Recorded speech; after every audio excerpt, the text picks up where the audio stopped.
This is Mark Schroeder coming at you with a recording of my talk, Conflict, Discord, and Strife. Tomorrow is coming up on day 21 of our home isolation with me and the children for COVID-19.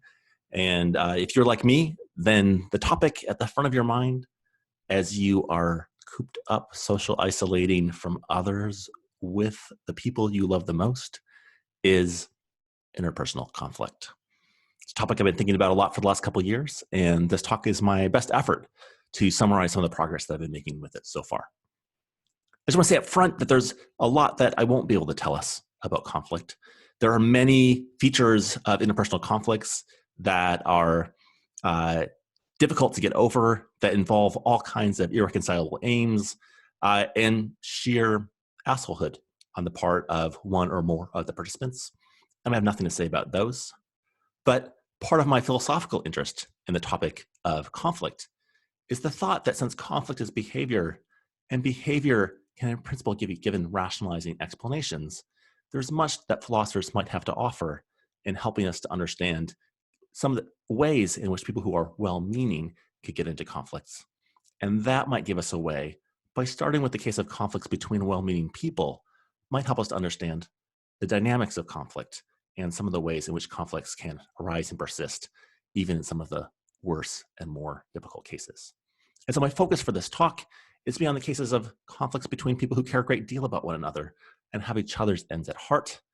I think that as everybody who has been cooped up for a long time with loved ones is well aware, conflicts can persist even in cases between people who appear to be well-meaning, or at least to perceive each other as themselves as well-meaning, and who love each other a great deal. And so I'm going to focus on those cases in this talk.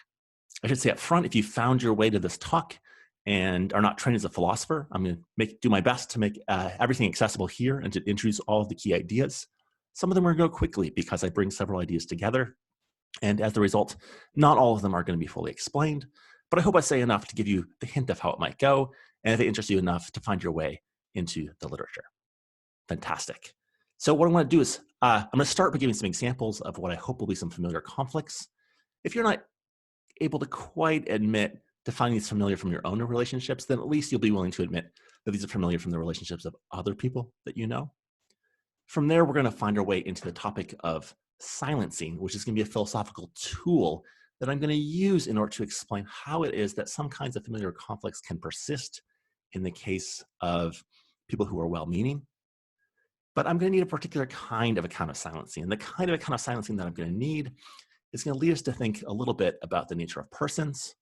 And from there, we're going to be briefly blinded by optimism before we get back to an explanation of what's going on in the familiar cases of conflict with which we began. All right, so the kids are in bed, so let's record the talk. All right, so I want to start with a particular kind of example. The example is going to feel trivial to many of you, and I intend that. I think that many kinds of conflicts that persist in healthy interpersonal relationships are trivial in their scope. And the examples are going to be, the features of this example are going to be very specific, but I hope that the specificity will help you to recognize that these features apply even in cases that can differ a lot in some of their very specific details. So the example arises from the case of a couple I know named Bill and Lucy. And Bill and Lucy, just for some background, they have been together for a long time. They care a great deal about each other. Each of them has made significant life sacrifices for the sake of their relationship. And indeed, each has significantly modified their own behavior, including behaviors that worked in the context of previous relationships, in order to be accommodating to what works in the context of this relationship. But there's one persistent conflict that continues to arise between them, and it arises because of one of the ways in which Bill communicates with Lucy. And that is that when Bill communicates with Lucy, when he's feeling particularly affectionate, he tends to use terms of endearment for Lucy. And the terms of endearment that he uses are those that are most meaningful to him. And the terms of endearment that are most meaningful to Bill are those that were used by his parents for one another, because his parents' relationship is one of the most meaningful relationships and best examples that Bill hopes that his relationship with Lucy lives up to. So it's very meaningful to Bill when he uses these terms of endearment. But the problem is that the terms of he uses for Lucy, because of the terms his parents use for each other, terms like dear and honey. But Lucy is a new vegan, and so she's a little bit insecure, and the terms deer and honey kind of get under her skin, and that comes between them. So deer, of course, she could get over as a homonym for venison, and she recognizes it's merely a homonym. So if that was the only term that he used, she could probably get over it. But it's hard to disassociate it for her from the use of the term honey, which after all is a term for a foodstuff that comes from animals. It only works as a term of endearment because honey is sweet. And every time he calls her honey, Lucy can't help but thinking about the fact that honey is sweet. And that would never be used as a term of endearment if not for the fact that people sometimes consume animal products. And insecure in her new veganism, this bothers Lucy a great deal. So she's told Bill once, she's told him 1,000 times, Bill, you know what bothers me when you call me dear or honey. I've told you that that's important to me. I've explained why it's important to me. I think that as vegans, we shouldn't be using these terms for one another. We shouldn't be beating a dead horse. We should be feeding a fed horse. I think that we shouldn't be calling each other honey. I think this is a way of talking that is outmoded and we should get over because it is tied into this animal consumption lifestyle. And I can't help but think about it when you call me honey, and it kills the moment. And Bill recognizes that it kills the moment. And he tries not to use it, but he tends to slip into using these terms again and again over time. So far I've told you the conflict from Lucy's perspective. Bill calls her things that she's asked him not to call her. And these seem like the kinds of things that she should be entitled to have some say in what he calls her because they're terms of endearment. But let's hear the story from Bill's perspective. Just like Lucy has told Bill 1,000 times if she's told him once that she doesn't like using these terms, every time the topic comes up, Bill's told Lucy, when you say that we shouldn't use these terms and then they make you uncomfortable and you feel bad about using these terms because you're vegan, you're forgetting about the fact that my parents use these terms for each other. I feel like you're judging their relationship. And after all, my parents were vegan. I was raised vegan. I learned these terms as terms of endearment before I recognized that honey was a foodstuff. It's a term whose meaningfulness to me exceeds this history. And I feel like every time you ask me not to do that, I feel like you're judging my parents' relationship. And I ask you to listen to me to not be judgmental about my parents' relationship. It's fine if you have this preference, but don't make it into a judgment of my parents' relationship. And if Bill's told Lucy once, he's told her 1,000 times that when she offers this vegan argument against use of the term honey, he feels like she's judging his parents' relationship unfairly and judging their veganism, which he takes particularly poorly, especially given that he and his parents were vegan before she was. So that's Bill, and that's Lucy. And there are a couple important things I want to appreciate about the conflict that persists in their relationship. One is it persists over time. And it persists over time despite the fact that they've actually tried to communicate to each other about what they don't like. Bill treats Lucy in a way that Lucy doesn't like. Lucy's told Bill, don't treat me in that way. I wish that you would stop. And yet, Bill's not able to succeed at stopping. Lucy treats Bill in a way that Bill doesn't like. She expresses this judgment that he's indicated feels like a judgment of his parents' relationship in a way that seems not necessary to him. And he's told that's important for him, and he's hurt by the way that she's judging his parents' relationship. And she persists in continuing offering this judgment. So each of them is treating the other in a way that the other doesn't like, finds bothersome, and indeed has asked them not to stop. And if you know Bill, or if you know Lucy, or if you know anybody like Bill or Lucy, or if you are anybody like Bill or Lucy, which of course you're not, but you know people who are like them, then you know that part of what bothers Bill and what bothers Lucy, indeed, most of what bothers Bill and what bothers Lucy, is not the first order behavior, but precisely the fact that it persists in the face of each other's attempts to ask each other not to do it. The first time that Bill called Lucy honey, it surely bothered her. But when she told him not to call her honey, she asked him and she said, Bill, if this is the 10th time I've asked you not to call me honey, when he persisted after the 10th time, that made it worse. It's worse that he persisted in this bad behavior despite her express wishes. Likewise, it's bad enough when Lucy judged or implied a judgment about Bill's parents' ethical veganism. But when Lucy implies this judgment after Bill has explained how important it is to him that he values his parents' relationship and the veganism that they raised him in, and that he feels like she's offering a moral judgment, and that's not necessary. That's hurtful. And it's hurtful that she persists in it despite the fact that he's explained this is something that's important to him and that he asked that she desist it. So those are two important things. They persist despite this communication, and indeed the persistence in spite of the communication is precisely part of what is so hurtful about this behavior. Now, I think that the pattern that we can see in Bill and Lucy's relationship, despite its triviality in this particular case, and despite whatever level of sympathy you have for one or the other, and I'm not making any claims so far about who is in the right or who is in the wrong, or whether both are in the wrong in this particular case. The point that I want to make is that conflicts can and do persist in our interpersonal relationships, even in the very best case. And what I want to try and understand is whether we have any insight into why that is, whether those conflicts tell us something, set some limitation on how well-meaning we are in our relationships, or in fact, they could come from somewhere else. So this pattern, the pattern that arises between Bill and Lucy, you can imagine it in a particularly trivial form, where Bill uses these terms of endearment, and mostly they don't fight about it, but every once in a while they do. Or you can imagine that it's detrimental to the relationship, that over time, as Bill uses terms of endearment whenever he's feeling affectionate, that has a detrimental effect on the affectionate side of their relationship. Or you can imagine that the fights they have over Bill's use of these terms and Lucy's judgment or implied judgment of Bill's parents deteriorate over time and lead to bigger fights, and that pulls them apart. Or you can imagine that it just comes up on the side and persists in equilibrium. You can imagine any of those ways of treating the case, and likewise, you can imagine more extreme cases of other kinds of conflicts that have these similar kinds of structure, where two people try to communicate with each other, and they persist in bad behavior despite that communication. And they can range from the trivial case of a child whose mother has told him that he needs to clean the room because his other mom's business partners are coming over on the weekend. And she tells him, if I've told you once, I've told you 1,000 times. You know that mom's business partners are coming over on the weekend. Your room has to be clean. And he tells her, look, if I've told you once, I've told you 1,000 times, the Legos are having a fight with the Barbies, and you're not taking that seriously, and you're not listening to me.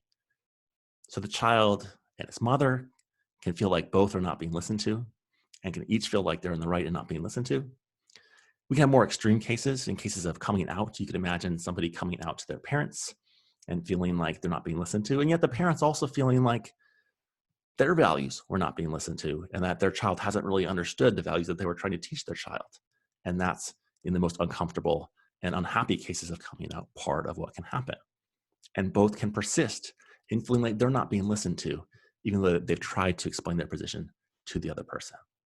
And of course, this can be part of the story of what's going on more generally in the case of political polarization, that each side of a great divide, dividing our country and others, can feel like the other side is not really listening to them, but in fact is seeing past them in some important way.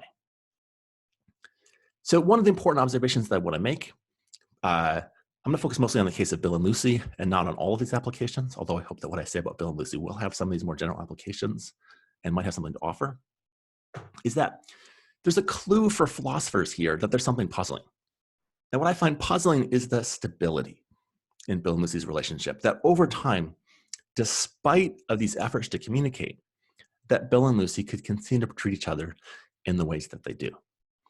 And so Lucy's telling Bill what's important to her, and Bill really cares about respecting Lucy's wishes.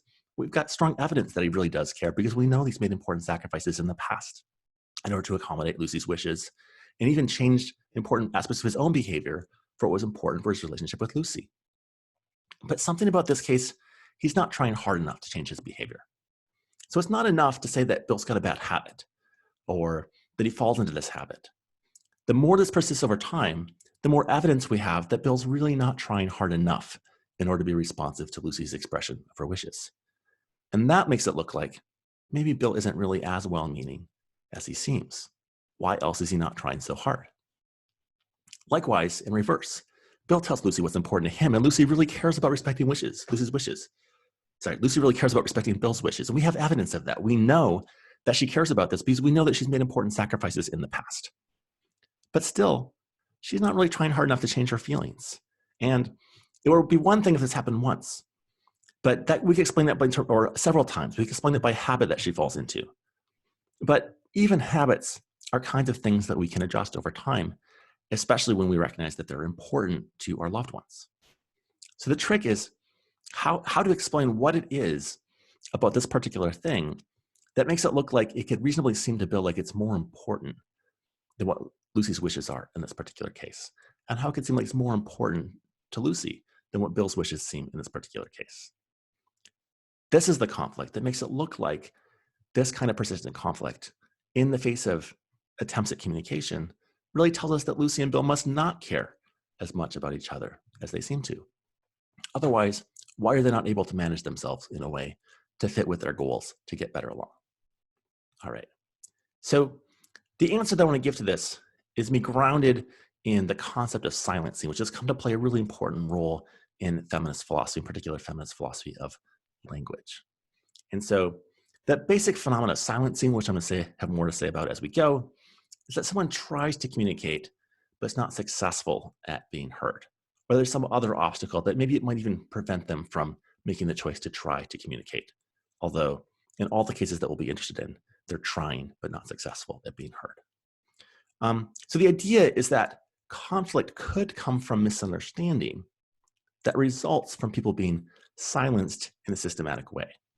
So if Lucy is silenced in a systematic way, then she wouldn't actually be understood in the right way by Bill. And since she wouldn't be understood in the right way by Bill, that lack of understanding about what Lucy's trying to communicate to him could cast him in a better light and be more consistent with his being better-willed towards Lucy. And likewise in reverse, if Bill is being systematically silenced in some particular respect, then that could cast him in a better light. And so that's the idea. And so this gives me the first layer of the ultimate explanation that I'm going to give of persistent conflicts like Bill's and Lucy's, which I'm going to call discord. And that is that discord, like Bill's and Lucy's, can persist without bad faith. It can persist in the face of misunderstanding. On the face of it, this is not a novel idea. The idea that conflicts can persist in the face because of misunderstanding is, I take it, a trope of relationship self-help books. It's the key thesis of Men Are From Mars, Women Are From Venus. It's an important idea in the discussion of languages of love. But both of those hypotheses, as well as many others, are empirical hypotheses that are linked to theses about gender and the expression about intimacy in particular kinds of relationships. But the idea that misunderstanding could come from silencing is going to be much more neutral. It's going to be an idea that it's going to be neutral about empirical assumptions about gender or about particular kinds of relationships. And so it'll be just as applicable in same-sex relationships, in non-romantic relationships, as anything else. And that was why this particular kind of misunderstanding is going to be particularly useful to understand. All right, I'll make one more qualification about my calling this phenomenon silencing. In the literature in feminist philosophy, the concept of silencing has been used to call attention to many kinds of systematic injustice. The cases that I'm going to describe are symmetric. There's nothing about Bill and Lucy's situation, although many features of it may be gendered, there's nothing about the features of it that I've been calling attention to that are essentially gendered or linked to a particular injustice that's connected in some systematic way to gender or race or other kinds of systematic injustice. And in particular, the feature of silencing that I'll be interested in is that it contributes to misunderstanding. And that's different from the use of the concept of silencing to which many other people have put it. And that might be a reason why some people would prefer not to call this phenomenon that I'm talking about silencing, precisely because it's not connected to this kind of systematic injustice. I'd be happy with that. I would change all of my terminology to accommodate that. But I'm going to continue to use the word silencing in order to acknowledge the important indebtedness of my thinking about this topic to the important groundbreaking work in feminist philosophy. And so I'm going to persist in that use with that proviso and those apologies in advance. So for those who aren't familiar with this literature, this idea that people could be silenced when they're trying to communicate but not successful can be very confusing.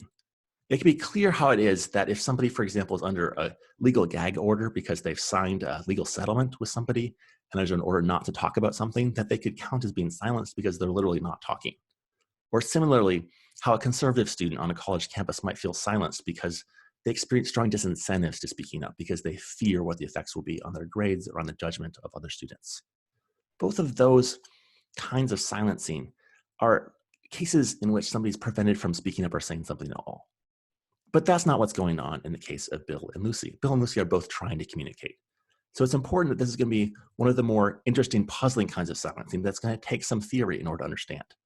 And to see why it's so obvious that there really must be some important thing here to theorize about, I turn to the song Baby It's Cold Outside, a familiar staple of debates on social media every holiday season, as it plays approximately every 12 minutes in some variation or another in every shopping center across the nation. So in the lyrics of the song, the woman repeatedly says things like, "I really can't say," and the male voice responds with, "But baby, it's cold outside." And at the end, the woman stays. And according to one side of the classic debates, this is a cute dating song from the 1940s. It's obvious, according to this interpretation, that the woman really does want to stay, but is looking for an excuse because it is perceived as socially bad for her to want this. And so she needs to communicate in a way that doesn't involve seeming like she wants it too much. And there are some features of the lyrics that are consistent with this interpretation. And of course, this is the best interpretation of why this was a popular song, is that this is what it means. On the other hand, some of the lyrics, including the line, "Say what's in this drink," are a little bit hard to hear in the post-Bill Cosby era without deeply cringing. And the song can also be heard by its critics as an anthem of 21st century rape culture. There's a woman who's trying to communicate that she really does want to leave. She keeps saying, "I can't stay, I gotta go away," and making excuses, but never quite says, "I'm going," but merely tries to communicate politely that she's going. And her polite attempts to communicate that she's going are unsuccessful because they're not accepted by her male interlocutor. And that's the alternative interpretation of the song. And I'm not going to take sides on which of these two interpretations of the song is correct, but I think the mere fact that two people can look at the same text and one can interpret in one way and the other can interpret in an entirely different way is a very helpful clue to us that this phenomenon of silencing is very, very, very real. So even if you feel like you do not experience this phenomenon firsthand or only hear it on the testimony of others, I think that the mere fact that people can disagree about this kind of thing is compelling evidence that it can happen. So let's turn to what the models are about explaining what silencing is and how it happens. The first model I want to turn to is a really simple one, which I would call silencing as gaslighting. This is really not going to be helpful for our purposes, so I'm going to try and set it aside quickly. But the idea of silencing as gaslighting, of course, is an important concept that's brought to us by the very famous film, as you may know, Mary Poppins Returns. Obviously, I'm joking. The concept comes from the film Gaslight, which is a story. Well, I'm not going to have too much to say about that. But I do want to make a point. The point I want to make about how silencing can be perceived as gaslighting is specific to how gaslighting is interpreted in the film Mary Poppins Returns. So in the film Mary Poppins Returns, like all Disney remakes, involves all the key plot points of the original film, with the original characters grown up and occupying new roles with new children to take their places. And the Dick Van Dyke character is replaced by Lin-Manuel Miranda, who instead of having a job as a chimney sweep, as in the original Mary Poppins film, has the job of lighting and extinguishing the gas lamps in the city of London at the beginning of the evening and in the morning.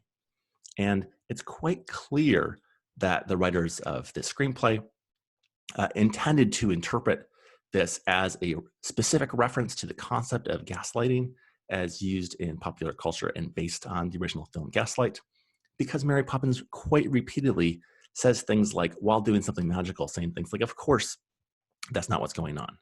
Of course, we can't do the impossible. Of course, we couldn't do that." And it's obvious that the writers of the film intend this to count as gaslighting. Now, many philosophical theorists who've written about gaslighting have interpreted gaslighting as a concept as involving many other features than bald-facedly lying to somebody when it's obvious to the eyes or the ears or what everybody knows from based on recent memory that what the speaker is saying is not true. And that's one of the features of the use of gaslighting of the original film. But the original film has more things going on that are often appealed to as essential features of gaslighting in philosophical theories of gaslighting. I want to set those aside. I just want to note that the bald-faced lying is a feature that could be something that's going on in cases like the baby it's cold outside. It could be that the woman's interlocutor knows full well that she wants to get away, but he's merely pretending that he doesn't know full well that she wants to get away. In that case, he's gaslighting her in the straightforward sense of bald-facedly lying to her. It doesn't matter if he's trying to drive her crazy or to have some other effect on her, as is sometimes required for philosophical accounts of gaslighting. What's important is that he's just bald-facedly lying. And that bald-facedly lying might be something that he gets away with. And indeed, as anybody who's followed the stories about Bill Cosby knows, this is a true description of many interactions, that the assaulter is somebody who is going to pretend like they don't accept that somebody is trying to get away. So that's the idea of silencing as gaslighting. A real phenomenon that could be a description of what's going on in cases like Maybe It's Cold Outside. It's definitely not something that's going to cast the male character in this scenario in a positive light. It's not a basis of misunderstanding. It's merely a guise through which we have perpetration. So that can't be what's going on in a way that's going to be helpful for us. And so we're going to need some other model of this phenomenon in the Maybe It's Cold Outside kind of case, where there could be genuine misunderstanding. And to that, the obvious place to turn is the idea of illocutionary silencing or illocutionary disablement. One of the chief expositors and explainers of which is the philosopher Ray Langton. Ray Langton's explanation of illocutionary silencing, or she calls illocutionary disablement, is through the lens of the speech act theory developed by the philosopher J.L. Austin. And the easiest way to get into it without developing the terminology that is Austin's terminology and that Langton finds very particularly helpful in explaining this, is just to note that sometimes, although we try to say things out loud, we're not successful in everything that we're trying to do with our words, and there's a deep misunderstanding of what's going on. And the specific kinds of acts that Austin would say that we're not achieving, and that Langton following Austin would say that we're not achieving, are what Austin calls illocutionary acts, which is where this kind of silencing gets its name, illocutionary silencing. And the best way to see what's important about illocutionary silencing is to simply describe a case in which it's clearly what's going on. And so in this case, you are kidnapped by an improv group, and they bring you on stage for part of their performance. So here you are. You've been brought on stage, and you are eager to get away. After all, you don't like being kidnapped. And so you tell the audience that you've been kidnapped and ask them for help. But if the improv group is good enough, they can improvise around you, and the audience might find it hilarious and feel like be really impressed by your ability to stay in character throughout this particular sketch. If that's what happens, you are telling the audience, you're trying to tell the audience that you've been kidnapped. You're trying to ask for their help. You're trying to ask them why they're not taking you more seriously, given that you've been kidnapped. But none of those things, that request for help, the question, telling them, you're not interpreted as doing any of those things by the audience, even though those are all things that you are trying to do. And the reason that your audience doesn't interpret you as doing all those things is that they interpret you as doing something else that could also be done with the very same words, namely pretending to tell them something, pretending to ask them something, pretending to request something of them, which is exactly what stage actors do on stage all the time. So when somebody's in what circumstances somebody's in can have an important role in whether they're successful in the communicative acts that they attempt to perform, precisely because their audience might give them the credit for doing those things or not, depending on how they understand the situation. So this is, again, a possible interpretation of what's going on in the case of Maybe It's Cold Outside. Maybe the speech, the words used in the speech, or even the mannerism used in the speech of Maybe It's Cold Outside, are things that can be done by different people in different circumstances. And the woman and her interlocutor have different interpretations of which of those two circumstances the woman is actually in. Is she in the circumstances of somebody in the 1940s who is not able to be direct about expressing her wishes? Or is she in the circumstances of somebody in 2020 who would be able to express herself more clearly if she wanted to, but is trying to be polite? So that's the case of illocutionary silencing. And what illocutionary silencing gets right about Bill and Lucy's case, a bonus of this explanation, is that if it were true that Lucy was illocutionarily silenced, then it would be clear how it is that Lucy would not actually succeed at telling Bill how she feels.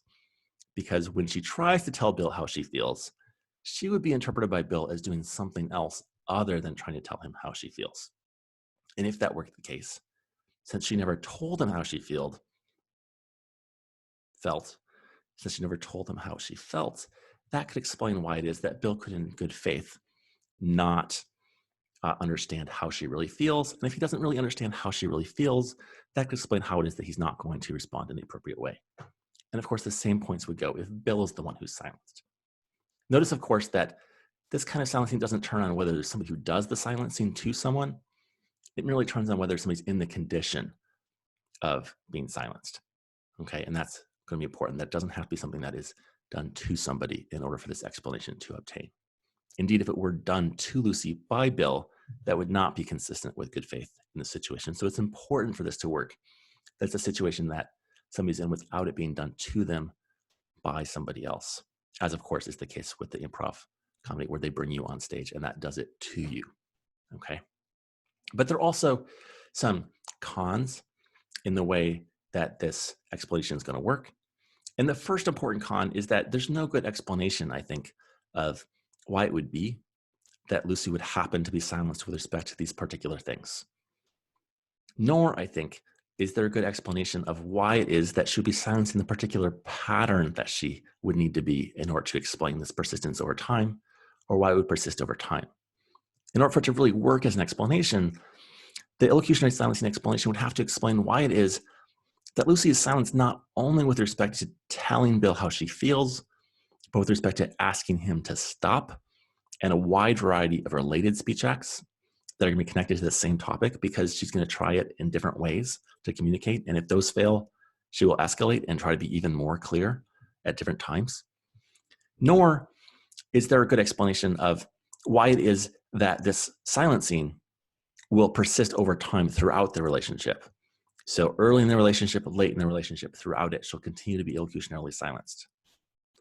And even though we don't have explanations of those things, I think what's even more important is that since the original situation appears to be symmetric, that both Bill and Lucy are trying to communicate to the other, and neither one feels like they're being properly understood, a natural interpretation of what's going on is that both of them are not really being understood in the way that they intend to be understood. Certainly they feel that way from the inside. But if it's hard to explain how it is that Lucy is illocutionarily silenced with respect to these particular topics, it's going to be harder yet to explain why there's a coincidence in Bill being illocutionarily silenced with respect to the corresponding topics, and why it is that that would persist over time in the same way. So I think that this explanation in terms of illocutionary silence is the right kind of thing if it were true to work.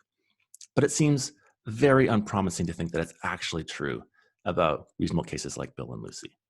Or if it is, we'll need some other explanation about how it got to be true. And so the explanation I'll ultimately offer is consistent with having a second layer where it helps to support or explain how the illocutionary silencing actually happens. But I think there's a more fundamental kind of misunderstanding that's required in order to get this going. And it's that to which I'm going to turn. So what we've seen is that silencing is real. It's both possible that people could have disincentives to speak up, but also they could speak up and not be successful being communicating. And that could be because the other participant is being a jerk, as in the case of silencing as gaslighting, or it could be because well, the other person's not being a jerk, the circumstances are not right. And that leads to certain communicative acts not being possible, as in the case of illocutionary silencing. But neither of those is going to get us exactly what we want. In order to get what we want, we're going to need to find a different kind of silencing. And in order to look to that, I want to turn to the idea of interpretation. What you want to imagine is that we found an ancient text, a work of philosophy that has not been explored before, and the text requires some interpretation in order to figure out what's really going on. In the first chapter of the text, the author advocates the thesis that the best thing in life is philosophy. So far, so good. We're philosophers. I'm a philosopher. I love it. I love this new work of philosophy. I'm glad we found it. But in chapter 8, the author advocates the view that the only good things in life are fun. And moreover, philosophy is not fun. And if you haven't noticed it yet, this presents an interpretive challenge. In chapter 1, the author says the best thing is philosophy, but the only good things are fun, and philosophy is not. So philosophy can't be a good thing, but it is the best thing. There's a kind of tension between those two claims. And now there's room for several excellent philosophy dissertations reconciling these two claims. It could be, for example, that the way to reconcile them is the conclusion that nothing is good because philosophy is the best thing and it's not even good. So that could be a way of reconciling them. Or perhaps good has been used in a context-sensitive way, or maybe philosophy has been used in a context-sensitive way, or maybe fun has been used inconsistently in chapter 8 to mean different things. There, you could see how we could get several dissertations out of this topic. But in addition to all of these great interpretive hypotheses, there's one more possibility that's going to be very important to not rule out. And that's the possibility that chapter 1 and chapter 8 really were not written by the same author at the same time. Maybe they belong to separate works that have been put together. Maybe chapter 8 was added by the author's daughter later and doesn't belong to the rest of the work. Or maybe all of the work, except for chapter 1, was written by the daughter of the person we originally took the work to be attributed to. And so chapter 1 is the one that belongs to somebody else. Any of these hypotheses are possible, and we can help to figure out those hypotheses by using both philosophical means, interpretive means, and other means in order to figure out the history and the integrity of this actual text. And so one possibility when we're interpreting something is that we interpret the whole not in a way that reconciles these parts, but we interpret the whole in a way by excluding one of the parts, taking that part to not genuinely belong. And that's not going to be our first hypothesis, but when we're interpreting a text of doubtful historical integrity, that's always going to be a candidate hypothesis. And what I want to now suggest is that when we interpret people, that has to always be a candidate hypothesis as well, despite the questions about historical integrity of the person. And so to get there, I want to walk through the case of Odysseus and the Sirens. So Odysseus, if you recall, is informed by the witch Circe that the Sirens had this beautiful song, but the song can be very dangerous to listen to because sailors will be lured to their deaths. And Odysseus, being the thinking man that he is, thinks, I want to get the most out of this. I want to hear the song of the Sirens and not be lured to my death. How am I going to do it? And he comes with the following solution. He tells his sailors, tie me to the mast and plug your ears with wax. And then I will get to hear the song of the Sirens, but you won't. And so as we sail, I'll be calling out saying, please turn the boat, ship, whatever it is. We need to sail closer, but you won't be able to hear the sirens. And so you won't be trying to steer the boat because your ears will be plugged with wax. But more importantly, because your ears are plugged with wax, you won't hear me when later I say, you dipshits, steer the boat. Let's go closer. It sounds really good. Okay. I take back my earlier order, unhand me. And since you won't hear me, we'll be safe and we'll steer clear of the sirens. So as we know, they tie him to the mast, the sirens show up, Odysseus hears the song, the sailors don't hear the sirens, and more importantly, the sailors don't hear Odysseus. So that's the original telling of the story. I want to give you a different version of the story. And my version of the story is the same as before, except for when Odysseus is tied to the mast, when the sirens show up, the wax falls out of one of the sailor's ears. So here it is right there. And the wax falls out of the ear. And because the wax falls out of the ear, the sailor can hear. But serendipity. The wax falls out right when the sirens are taking a breath in their song. So the sailor does not hear the sirens. What the sailor hears is Odysseus. And Odysseus tells him, man, thank God the wax fell out. Sorry, thank the gods the wax fell out of your ears. It's so important that you listen to me. We've been fooled by that witch Circe. I was under her spell when I came up with this plan that I had to be tied to the mast and none of you would hear the sirens. Now that I can hear the sirens, my mind is clear. And I'm telling you, speaking from the heart, this is really me. Listen to me now. That earlier me talking to you, I was under the influence. I know that earlier I told you that now I'd be under the influence, but now I'm sober. Then I was under the influence. The witch Circe did it to me. So you got to listen to me. And so here the sailor has to make a choice. The sailor has to decide whether the earlier Odysseus, who predicted that the later Odysseus would be under the influence and not to be listened to, was the true one, the true voice of Odysseus that needed to be obeyed, or the later Odysseus, the one who says that the early Odysseus was under the influence and not to be listened to, is the one to be obeyed. Which one speaks for Odysseus? Which one is the true story about what's going on? And the sailor's got to figure that out. The sailor can't avoid dismissing one of these two Odysseus's. He's got to decide. One of them has to be ruled out as not really speaking for Odysseus, but to be looked over in order to understand what Odysseus really cares about. So that's the case of Odysseus and the Sirens. What the case shows is that, in principle, it's not always possible to avoid taking some aspects of somebody's behavior or speech to not really represent them or what they really mean. And this idea leads us to the concept of attributability, for which I'm going to turn to the philosopher Harry Frankfurt, who in his paper Freedom of the Will and the Concept of a Person used the cases of the willing and unwilling addicts in order to introduce a contrast between the behavior of two people, both of which is determined or expected given the nature of their addiction. But nevertheless, in one case, that behavior looks like it really represents somebody and speaks for them and their choice. And the other case, that behavior looks like it's best overlooked as something that is due to their circumstances and not their choice. And the case goes like this. Both the willing and the unwilling addict have this overwhelming addiction. They won't be able to make it through the day without taking a hit. But the willing addict, in addition to having this addiction, wants to act on it. They get up in the morning looking forward to taking their drug. The unwilling addict gets up in the morning dreading taking the drug, hoping that they'll make it through the day as their first day sober, but inevitably succumbs to the addiction by the end of the day. Frankfurt says, the first addict acts freely and willingly.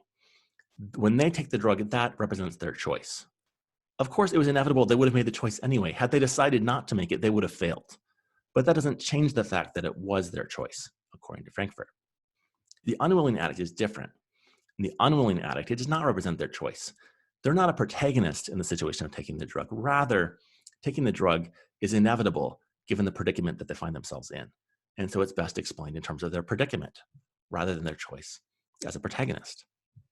So the idea that some aspects of our behavior are truly us and represent us is the idea that some belong to us in some stricter sense, that they're what's called attributable to us. Some people cast this in terms of saying that they belong to us in our true self. And the idea that some things don't, that they are more attributable to our environment, to other causes acting on us, or as I would say, in us, because those causes could be external or they could be internal.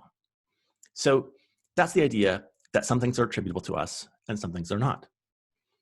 But if we know that some of our behavior in general is not attributable to us, that it's something that is rather to be attributable to our environment, to other causes acting on us or in us, paradigmatically, but perhaps not exclusively in cases involving addiction or cases involving bewitchment by the Sirens or perhaps bewitchment by the witch Circe, then since speech is behavior, among the things that might not represent us in the fullest sense, that are parts of our behavior, will be speech. And that leads to the idea that a kind of silencing can happen. And this is an idea that's been exposited and explained by the philosopher Mary Kate McGowan, which she calls type 4 silencing, happens when your interpreters take some aspects of what you say to not represent what you truly feel. They take your behavior of saying those things to be attributable to your environment, to an addiction, to being hangry, or to other causes, rather than to really represent you and your true self. And so that's the idea I'm going to take on. This idea is that we all know that some of our behavior is not truly ours. And so we want to identify which behavior is not truly somebody's in order to properly interpret them. But no test for which behavior is not truly somebody's own. It's going to be perfect. It's going to have some false positives. It's going to have some false negatives. It's great if we correctly identify if we have a positive test and it's true for one of these cases, because then we're able to overlook somebody's behavior that's really due to an addiction and not blame them for it, or really due to being hangry and not blame them for the tone of voice with which they spoke when they were hangry. Likewise, it's great if we have a negative test for this. We think that it's not one of these cases where you need to overlook somebody's behavior, but it's really them. If we identify that, then we're able to engage with what somebody really is saying to us.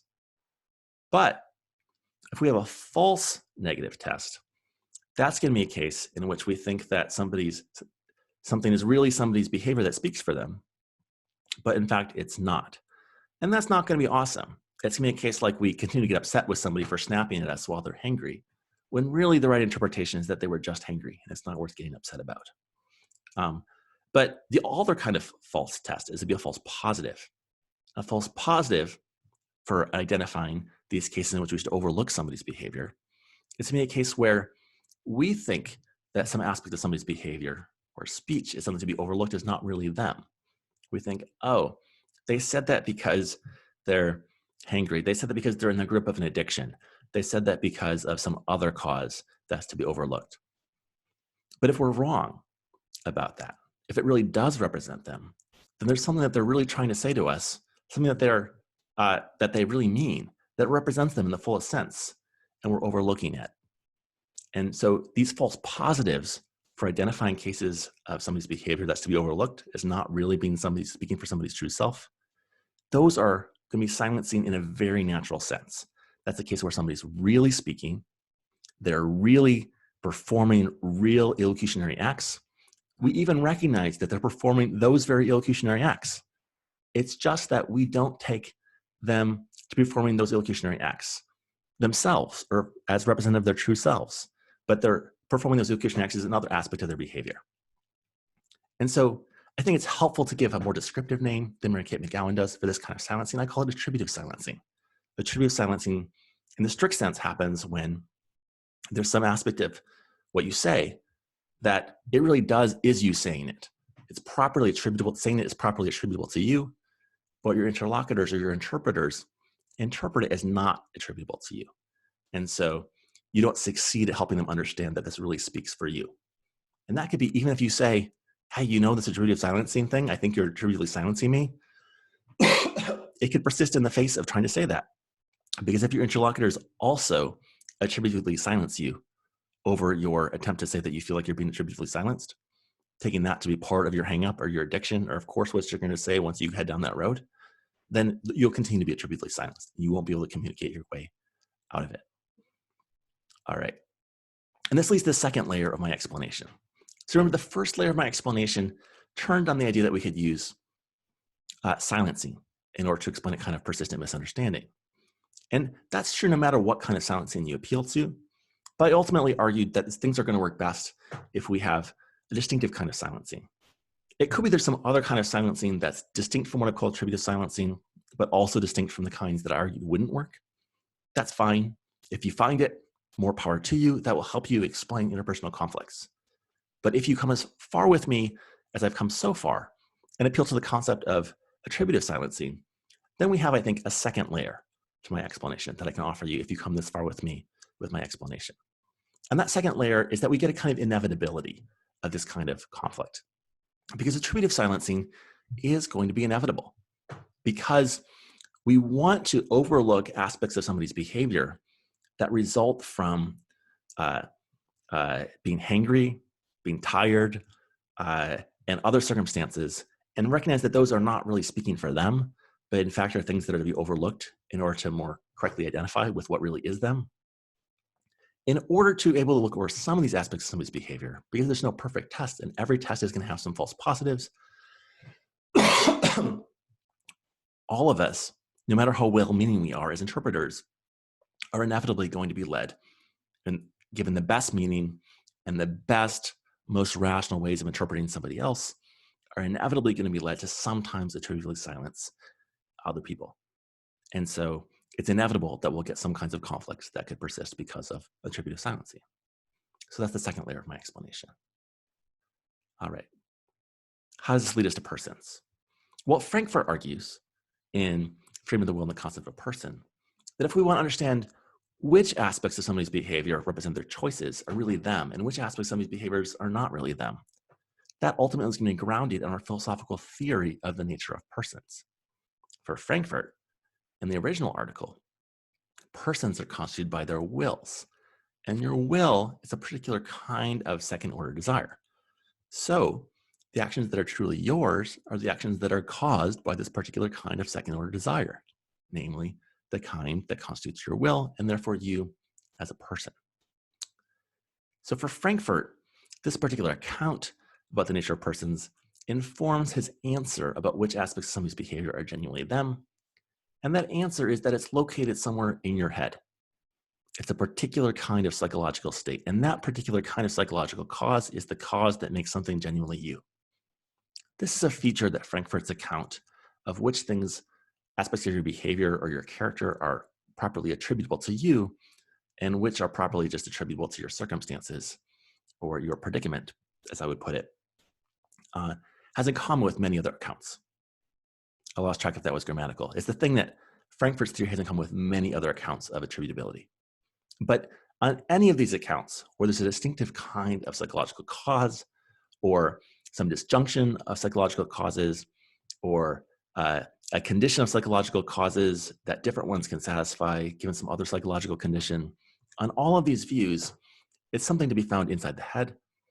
And that makes it look like each person might be a better authority on what's going on in their own head than another person would be. All of these views are going to make it harder for it to be rational to attributively silence somebody else when they tell you what their own interpretation of themselves is. It's going to make sense for us to defer to somebody else's interpretation of which of their own behavior is attributable to them, as long as it's offered in what appears to be good faith. Because the other person is going to be in a better position to be able to tell what's going on in their own psychology. And so even though I've argued that false positives are inevitable, it might still be that false positives are very rare. And the rarer they are, the harder it's going to be for it to be the case that we'll get cases like Bill and Lucy where they each are attributively silenced to the other. So I'm going to go a little bit further and try to push us in the direction of an account of attributability that opens up the possibility of even more error.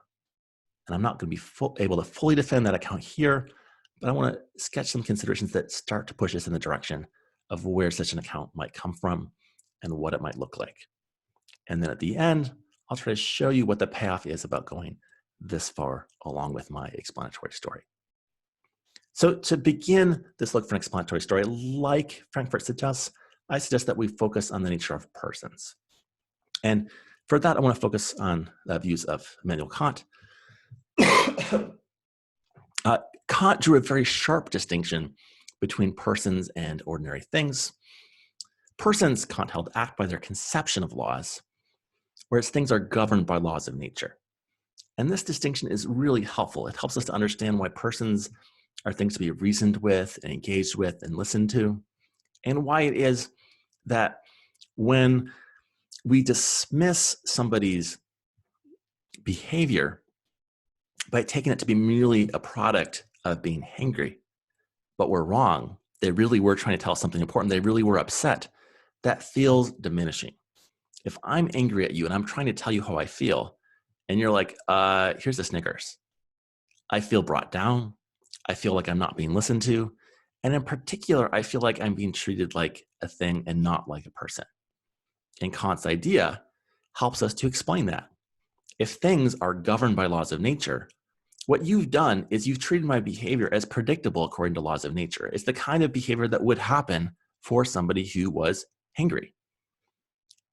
Angry because they were hungry. That's, of course, what I would say. Once you've engaged with me in that way, you start to engage with me in this causal way. Okay? And in particular, this helps us to explain systematically how it is that people can feel like they are wronged in cases where their behavior is explained in causal terms or in statistical terms. So for example, here is an Asian math meme that I found on the internet. In the meme, it says, Van got a math problem wrong, but that's not possible. He's Asian. There's something disturbing but funny about this. And what is disturbing but funny about this is it attributes this thought that Asians are supposed to get answers right, that's expectable in virtue of race or in virtue of features of being raised that are attributable to race. And when we interpret somebody's success in math in this way, we rob them of agency. We treat it as not something achieved by their own ends or their own efforts, but rather as something that is expectable by causal or statistical laws. And that feels diminishing. It's hurtful to think about things in this way, and it robs people of credit for their own achievement.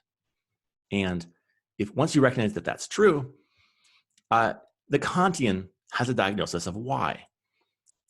Because the stereotype that Asians are good at math feels like it's a positive stereotype. Yet that positive stereotype can be just as insidious as negative stereotypes. And the Kantian explanation can explain why positive stereotypes can still be insidious. They're insidious because they rob agency. They interpret people in the same way that's appropriate for interpreting things, as not responding to reasons, but instead is predictable according to laws. So far, so good.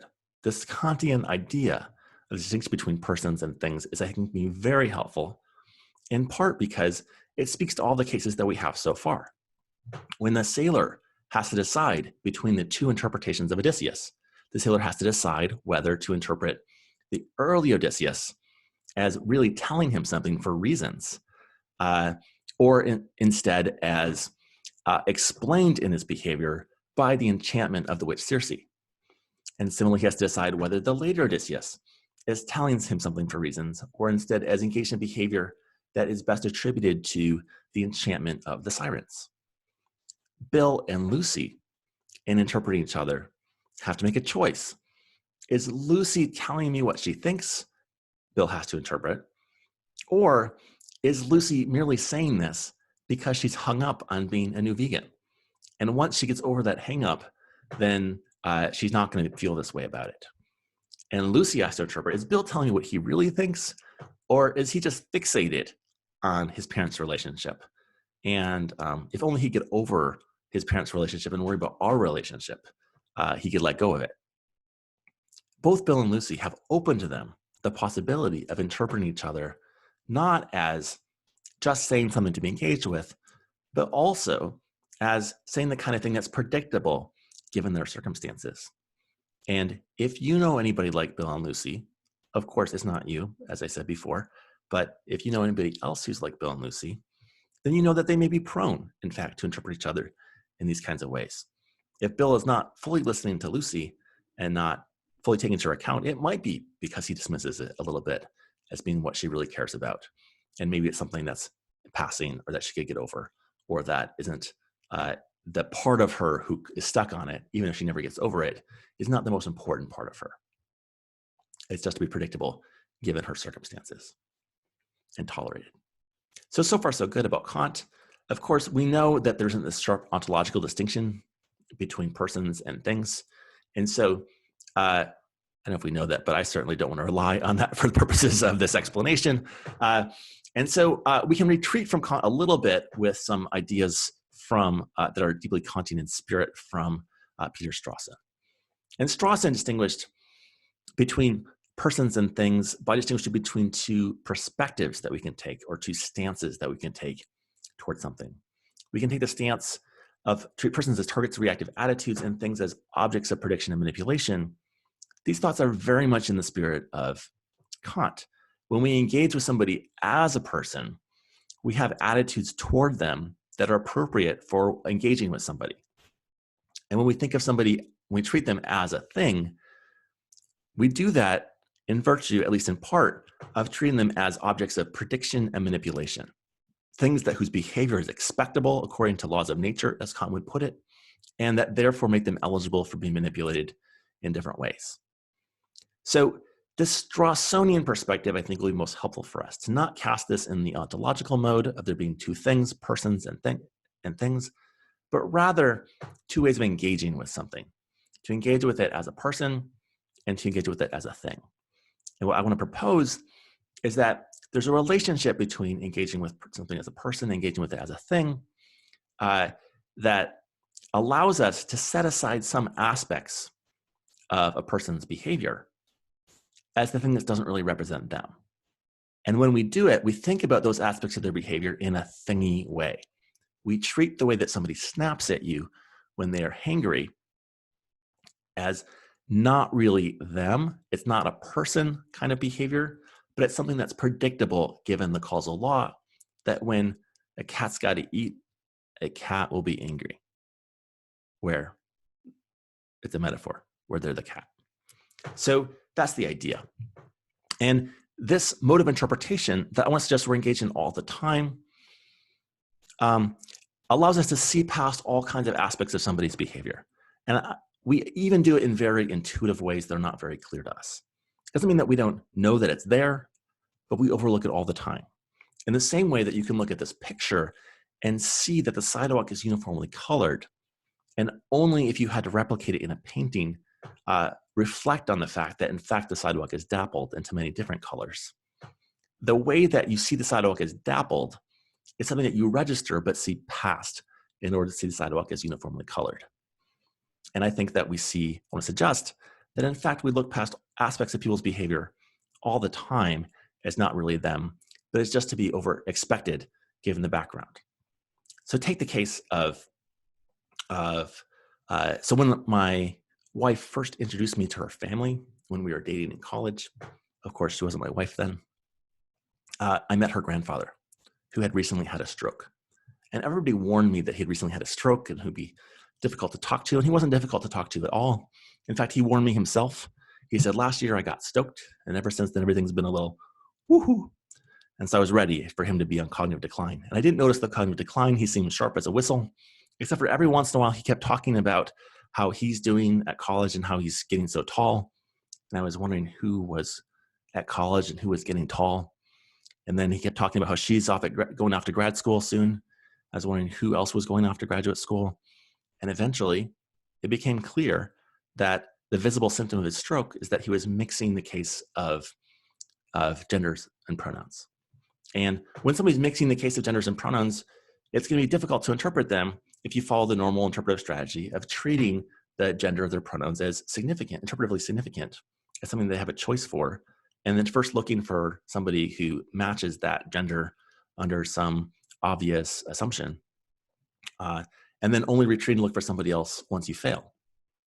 But once you recognize that somebody's use of gender and pronouns is completely random and has nothing to do with their perception of gender assignment or anybody else's perceptions of gender assignment, then with a couple hours of practice, you can begin to start to overlook it in the same way that we overlook the color of the sidewalk and overlook the increase of volume on a television show where a sound seems to be the same volume but moving near us, and the same way that you overlook the tone in somebody's speech if you are a native English speaker and not a primary speaker of a tonal language, but then recognize that they're there after the fact when somebody mimics somebody else's voice, and they mimic the voice by saying, they mimic somebody else's voice, and you hear that's exactly how I sound.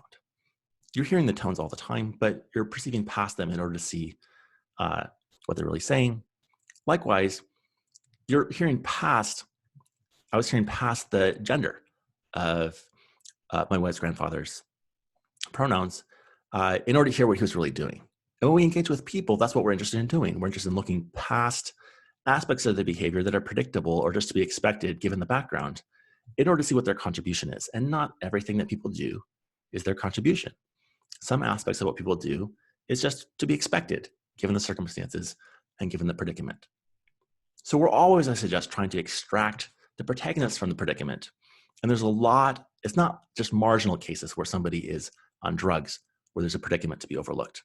In fact, it can happen all the time that somebody's accent can be the thing that we first hear and then we come to recognize as the thing to be heard past in order to hear what their contribution is. But your accent is part of your behavior, and people who have been coached and trained can put on different accents, and it can be a choice. So even some things that are matters of choice are things that we can be overlooking as not what's really going on. So the question is when to do it. When do we interpret some aspect of somebody's behavior as really them? And when is it something to be overlooked? And the answer I want to suggest is that this is a matter of interpretation, and there are at least two important inputs into this interpretation. And the first is that it's important to attribute agency. That is what we need in order to make sense of the Asian math meme. The Asian math meme, the problem is that we've robbed some agency from Van, I think it was, in the meme, by taking it to be him to be successful doing math simply because he's Asian. That robs him of agency. But that can't be the only important thing that we're always looking for, attributing greater agency to people. Because if it was, then we would attribute agency to somebody who's hangry, because that would attribute greater agency to them. The reason that we don't, I suggest, is that we're all interested in value.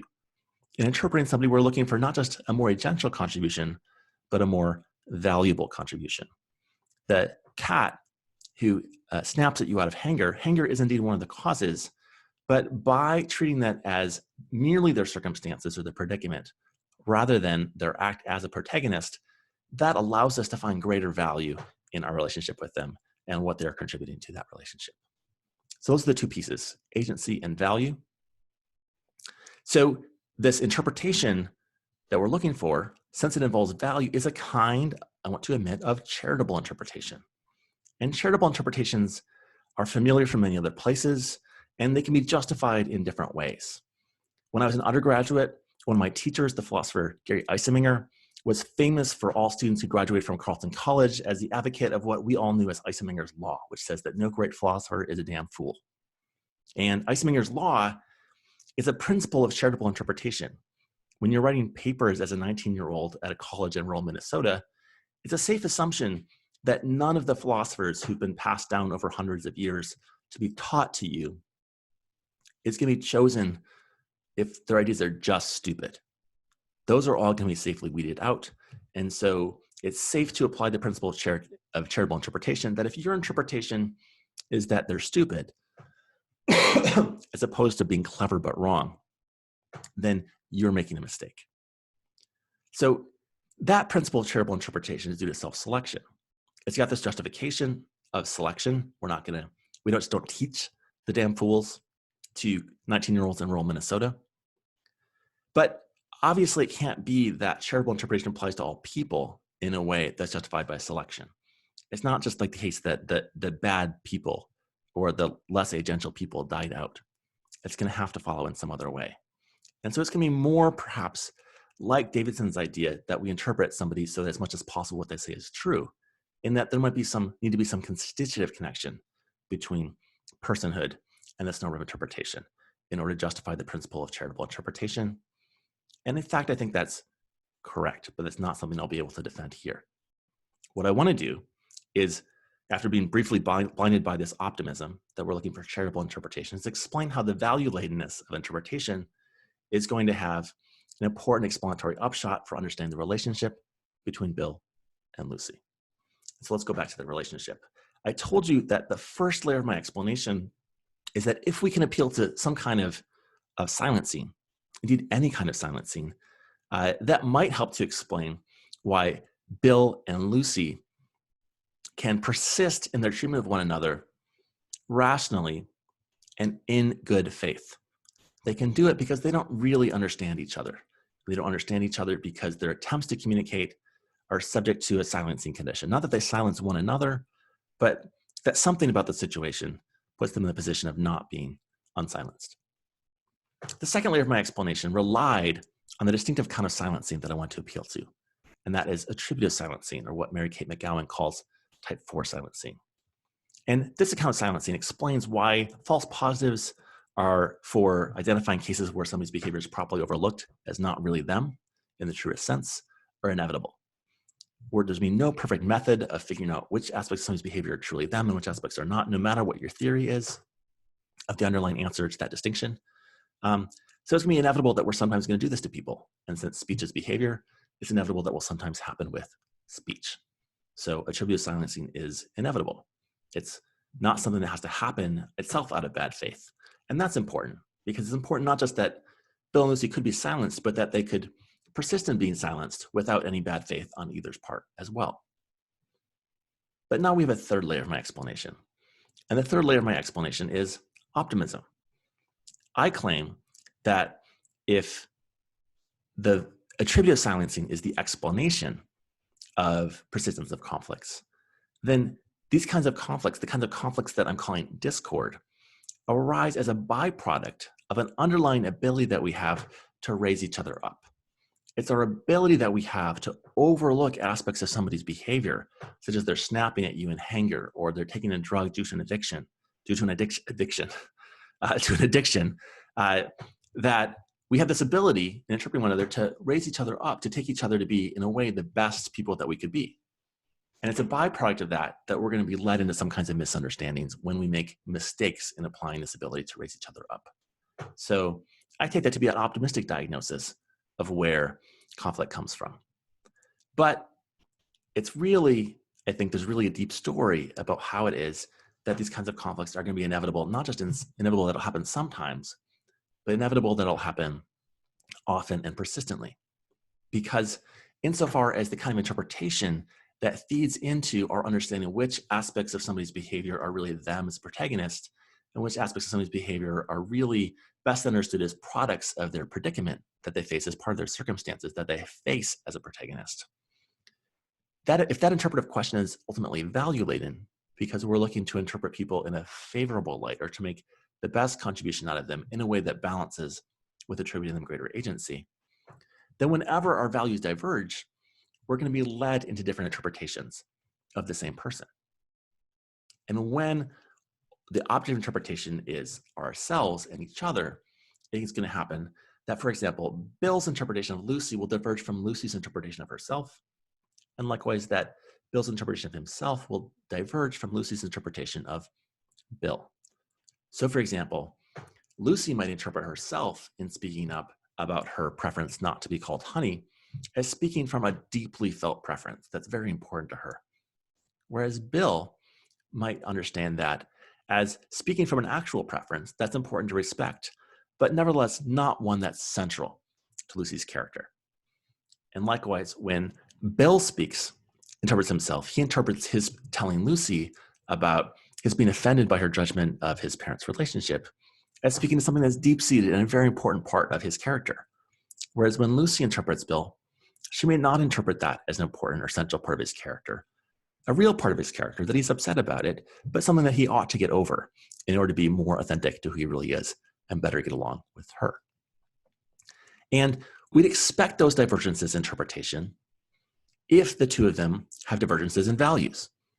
After all, if Bill places a higher value on respecting his parents' relationship than Lucy does, that's precisely the kind of thing to lead them to diverge over whether acknowledging the seriousness, the gravity of this insult or judgment of his parents' relationship is something that casts Bill in a more positive light or a more negative light.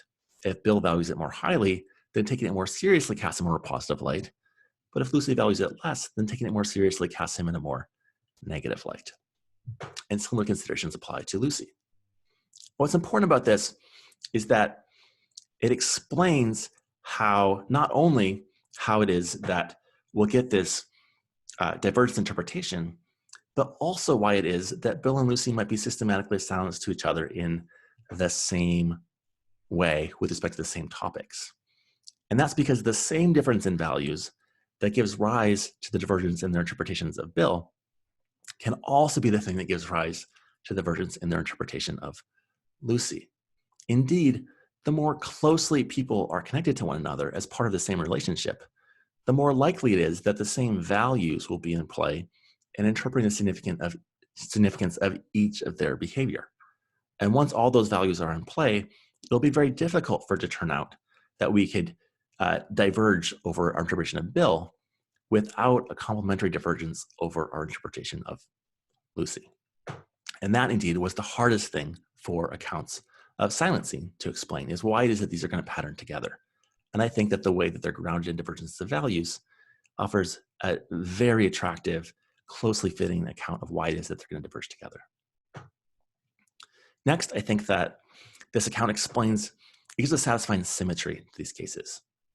Most attempts to explain how it is that we're going to persist in conflicts are going to consist in attributing some kind of explanation to others that is going to be a causal explanation or a non-rational explanation, or perhaps if it's rationalizing, cast them in a bad light by showing that they don't really care about us and that that's revealed by their behavior. For example, Bill, thinking about it, might explain why it is that Lucy continues to persist in this by attributing to her just having this hang up that she just can't get over being a new vegan. And Lucy might attribute to Bill this when she's not thinking that he's just being an asshole, that not taking her seriously enough, that he's just got this hang up over his parents' relationship that he's like fixated on. He won't let go of it. And when we explain each other in those kinds of ways, those explanations most often allow us to explain the other person's behavior in a way that's asymmetric and not our own. And the explanation that I'm offering of these conflicts is that the conflicts in part persist precisely because that's what we're doing, that we're explaining away the other person's behavior in causal rather than rationalizing terms. And when we do that, we exempt those aspects of their behavior from the thing that's to be engaged with as a person, and hence that helps us to silence them. The explanation that I'm offering is different. None of the explanation that I'm offering actually tells us who out of Bill or Lucy is right about what their true self says. It could be that neither is right. The explanation is fundamentally symmetric because at the bottom, all I've explained is how Bill's interpretation of himself diverges from Lucy's interpretation of him, and why Lucy's interpretation of herself is going to diverge from Bill's interpretation of her, and why it's inevitable that that pattern is going to happen over and over again in the relationships of people who are close, but whose values do not perfectly align. And the less perfectly those values align, my explanation suggests, the more often that can happen. Finally, everything I've said in this talk attempts to explain how it is that Bill and Lucy in rational good faith could persist in misunderstanding each other and hence in this particular kind of conflict, which I'm calling discord. But none of the explanation requires that we attribute strict rationality either to Bill or to Lucy. It could be that Bill and Lucy both depart from rationality in systematic ways, but the fact that this is the kind of thing that could happen even under ideal conditions of rationality might help to explain why it is that it could also happen under conditions of less than perfect rationality, and indeed under conditions of less than perfect good faith. If this is the kind of thing that could happen on the ideal condition, then maybe Bill only needs to be a little bit self-serving in order to interpret Lucy in a way that is fitting with his not having to make this change. Because maybe his evidence is pretty good, this is true, but not quite good enough. But a little bit of self-servingness would tip him over, and likewise for Lucy. So if we're just a little bit self-serving and not perfectly aligned with each other's interests, just a little bit irrational, it might be that these kinds of conflicts happen much more often. And so once we start retreating from the ideal rational case to consider these departures from ideal rationality, I think what we're going to find is that, in fact, we should expect this kind of behavior much more often. So here's what I claim to have done. I claim to have introduced these kinds of familiar conflicts, which I know you don't have in your life, but other people do, in order to explain why it is that people who are well-meaning can end up in conflict over things that seem seemingly small. Obviously, there are many such explanations. Some of them are purely contingent, and there could be other distinctive psychological features that humans are subject to that are to the side of everything that I've said here. But in addition to anything else that might be true of humans, if persons are, as I say, essentially constituted by the best interpretation, the one that gives us the most scope for positive agency in our behavior and contribution, then treating somebody as a person, which you most want to do with the people to whom you are closest, is going to lead us inevitably into making mistakes. And those mistakes, even when it doesn't, interpreting ourselves can lead us into mistakes, such that we feel like others have mistaken us from the inside. And whenever those happen, we're going to be subject to these kinds of conflicts. And these conflicts can persist in the face of the best meaning. So what I want to suggest is that these kinds of conflicts come from a good place, and indeed are an inevitable feature of the very best human relationships. That might sound like pessimism, but I believe that it is optimism. It tells us something about who we are as persons and our ability to make something better of each other in our relationships. Thanks so much. I hope you enjoyed the talk, and I look forward to hearing what you think about it.